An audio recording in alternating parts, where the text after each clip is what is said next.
Steve Harvey is the undisputed king of comedy. He made Family Feuds famous all over the world and made The Steve Harvey Show an iconic part of American television history.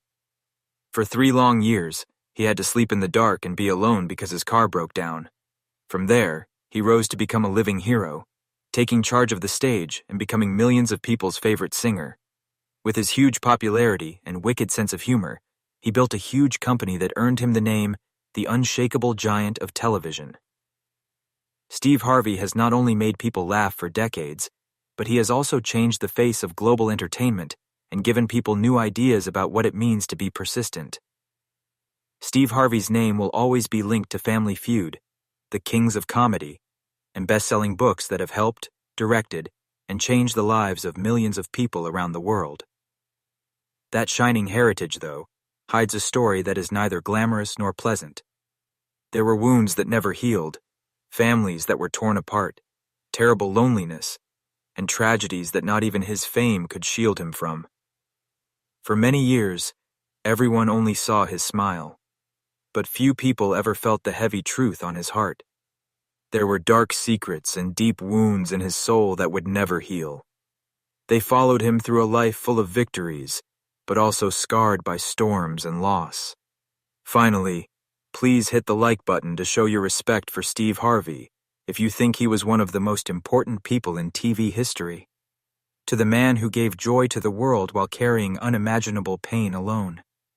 It breaks my heart when the start of a tale is marked not by cheers, but by a ripping sound. It was louder than laughing, like a dream being ripped apart in front of people who were making fun of it. There was cold dust on his dad's boots and chalk on his mom's hands at how, oh me.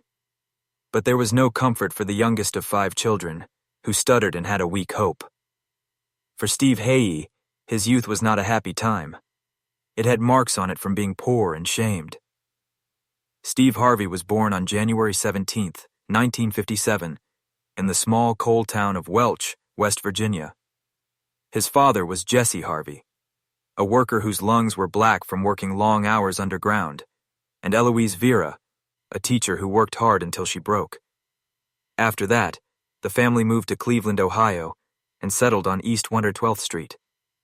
The area was rough. There weren't many opportunities, and every dream seemed to be crushed by poverty. That street would be changed to Steve Harvey Way many years later, because of the boy who used to walk on its broken paths with holes in his shoes. Being poor was cruel. Because they had 4 brothers, they had to share food and clothes until they were worn out.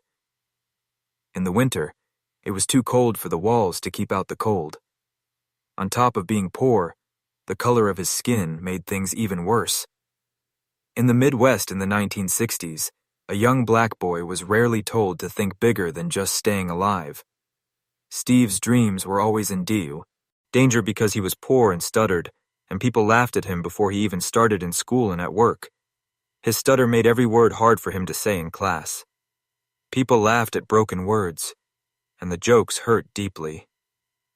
One afternoon in elementary school, the teacher had the kids write about their plans for the future. This was the wound that would never go away. Steve, a little boy with big dreams, wrote, "I want to be on TV," in shaky handwriting. The room stopped moving, and then mean laughs broke out. His teacher tore his paper in half, which tore apart more than a dream. A black boy from Cleveland who is poor and stuttered on TV? Not possible. She laughed, and even called his parents to tell them how cocky he was. Steve would say later, "I can still hear that paper tearing." It hurt more than words could say. His mother looked ashamed, but his father, Jesse, looked into his son's eyes and told him very clearly, "Write it down again. Hang it up. Every morning and night, read it." That phrase, "Make it your promise," became holy writing. Harvey said his dream over and over again like a prayer, holding onto that piece of paper like it was his only way out. He still felt the vow in his heart when he graduated from Glenville High School in 1974. Steve Harvey never forgot what happened years later, when the impossible came true. He sent his old teacher a new TV every Christmas with a note telling her that the boy she made fun of was now in every American's living room. Steve Harvey's childhood scars never went away. Instead, they turned into steel and gave him the fire, voice, and unbreakable will that would make him not only a star, but a hero. It's scary to think about how far apart a boy's torn-up paper dream was from the loud cheers of a comedy stage. That weak kid who stuttered in a Cleveland classroom turned into an TC teen who worked a bunch of different jobs that never satisfied him. He took the mail from door to door in the cold until his fingers went numb. He scrubbed the carpet so hard that his hands hurt. He worked as a mechanic, sold insurance to people who slammed doors in his face, and even went into a boxing ring to take punches for money. At the end of every shift, he was almost broke and felt even worse about himself. He always thought about the promise he wrote for his dad. "I will be on TV."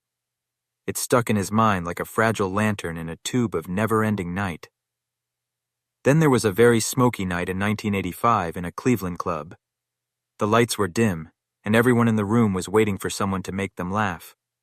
Steve was pushed by a friend to perform at an open mic. With nothing to lose, he took a step forward, but his heart was beating so fast that it hurt his lungs. The first joke fell flat, then another, and all of a sudden, everyone in the room started laughing out loud. The sound surrounded him like fire and freedom. Steve walked out into the cold night with tears running down his face when the host gave him $50.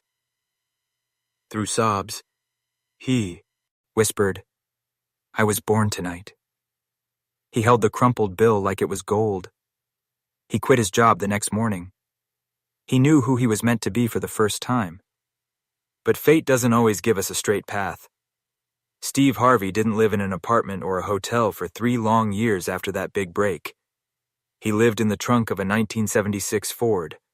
His car turned into his home, his kitchen, and his tomb of hope. He kept food cool in a cooler in the trunk. He took baths in gas station sinks and public pool showers. The nights were cruel. That was how bad his hunger got. It growled louder than his jokes. A cheap lunch would last him days, and sometimes the only way to stop the pain of an empty stomach was to sleep. He would sit in the driver's seat with the windshield cracked and watch the faces of people walking by as the lamps flickered. He was afraid that someone could see through the glass and find out about his secret life. It was really sad. He later told her, "You can do it for a week, but 3 years?" Even so, he held on to his father's advice. Read your dream every morning and every night. He recited it to himself in the car, almost like a prayer. He told me I should always have faith that things would get better, even when they were the worst. It was almost time to break. He picked up the phone one night and called his dad, ready to give up, and say you lost. He did press play on his answering machine, though, before he called. It flashed 2 texts. The first is a club in Jacksonville that is giving away $150. The second was another gig for the same amount of money the next night. He got $300 all of a sudden, which was just enough to get a cheap flight to New York, where Showtime at the Apollo wanted him to be on stage. If he had missed those calls, his story might have finished with just one pause and one button pressed. At that time, people could only stay alive thanks to angels who showed up out of the blue. Rich and Becky Liss, a kind couple, saw how determined he was and gave him a job cleaning carpets and a line of credit to pay for travel.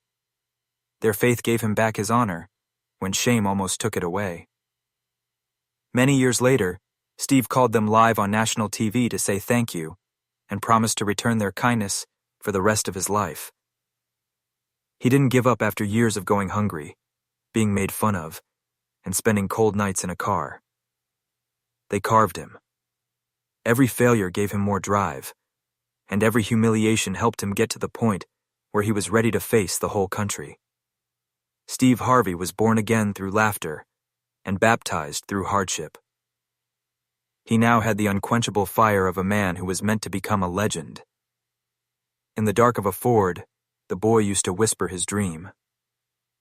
Now, he stood in Harlem's bright lights. Steve Harvey was one of the finalists in the Johnny Walker National Comedy Search in 1990. The same voice that had stuttered and cracked in a Cleveland classroom now came out smooth and sharp, cutting through doubt and setting off a poo Roar of cheers. That night wasn't just a race. It showed that the boy who was teased for having too big of dreams had finally made everyone listen. Soon after, the doors to Showtime at the Apollo opened for him, and he walked onto the famous stage carrying something much heavier than a microphone. Not only was there a comic behind those curtains, but also someone who had been hungry, made fun of, and spent nights shivering in a car that felt more like a grave than a home. Every laugh in that Harlem crowd was more than just funny. It protected against being poor, shameful, and the sound of the end of bad things. Apollo was on Steve Harvey's shoulders for 7 years. The stage turned into a battlefield, and his scars became his power. Gas station lights were changed to Harlem lights. On his most lonely nights, the cheers of thousands of people drowning out the silence. The price was high, though. He worked 18-hour days, hosting shows, traveling, and writing jokes until dawn, which left his body and voice worn out. His back hurt from trips where he couldn't sleep, and his mind was on the verge of falling apart. "The laugh you hear is the wound I turned inside out," he said one time. He had to give a little more of himself in every act, turning pain into jokes and shame into hope. The teacher who once tore his paper had no choice because his face was on TV screens all over the country, but to see him every week in every home and on every screen. The climb got harder, but the view got better. He was in the movie Me and the Boys in 1994, and The Steve Harvey Show, which ran from 1995 to 2002, became a culture icon. For many people, he wasn't just a comedian. He was live proof that sadness could turn into laughter. But the plan was very strict. The days turned into nights, the plots into stand-up, and the stages into studios. He had crowns and chains because of his fame. It took away his rest, family meals, and priceless time with his kids. He would later say that when his comedy was at its peak, he was famous all over the world, but not at home. It was a truth that kept coming back to him in quiet hotel rooms where the plaudits had died down to a level of sound that rang in his ears. Then came the big tour. From 1997 to 2000, Steve went on the Kings of Comedy tour with Cedric the Entertainer, D.L. Hewley, and Bernie Mac.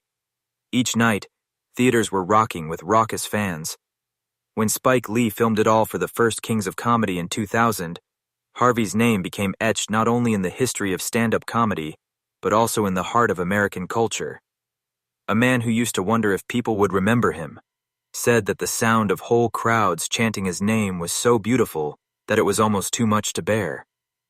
Even though his heart was full of pride, his body was telling him that it was tired, stressed, and taking a toll from carrying a crown that was too heavy for too long. He thought, "Every cheer made me think of the nights I went hungry. Every light made me think of the darkness I had left behind." He said in a soft voice, "But sometimes it also made me think of everything I missed while I was chasing it." But Steve had an effect that went far beyond the stage. When he used to stutter, his words were like tools that could heal. His hard-won experience helped him write Act Like a Lady, Think Like a Man in 2009. The book turned his scars into advice and became a New York Times bestseller. It was later turned into a hit movie. Then came more books. Act Like a Success, 2010, Straight Talk, 2014, and Jump, 2016. Each one gave not only help, but also plans for how to stay alive for people who were still trapped where he was. The awards came in like a wave, but none of them could erase the image of that Ford. Steve Harvey won many awards, including BT Humanitarian of the Year in 2011, a star on the Hollywood Walk of Fame in 2013, and the changing of the street where he grew up to Steve Harvey Way in 2015, and a degree of honor in 2016. He said that every time he stood on stage to accept praise, his mind went back to the nights he sat alone and whispered his father's words. "Read it one more time. Promise me that Steve Harvey's rise wasn't a straight climb, but a comeback."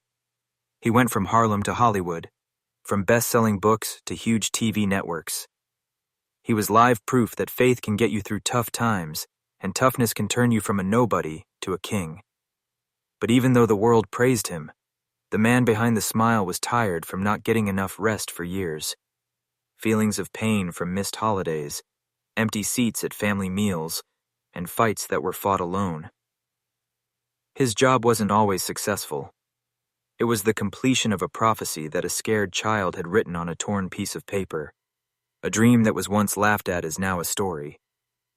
But fate can happen to anyone, even heroes. The fall is more sharp the hit. Gear the crown. In December 2015, the attention that had once felt like salvation for Steve Harvey turned into a hot knife. On the stage of the Miss Universe event, which was very shiny,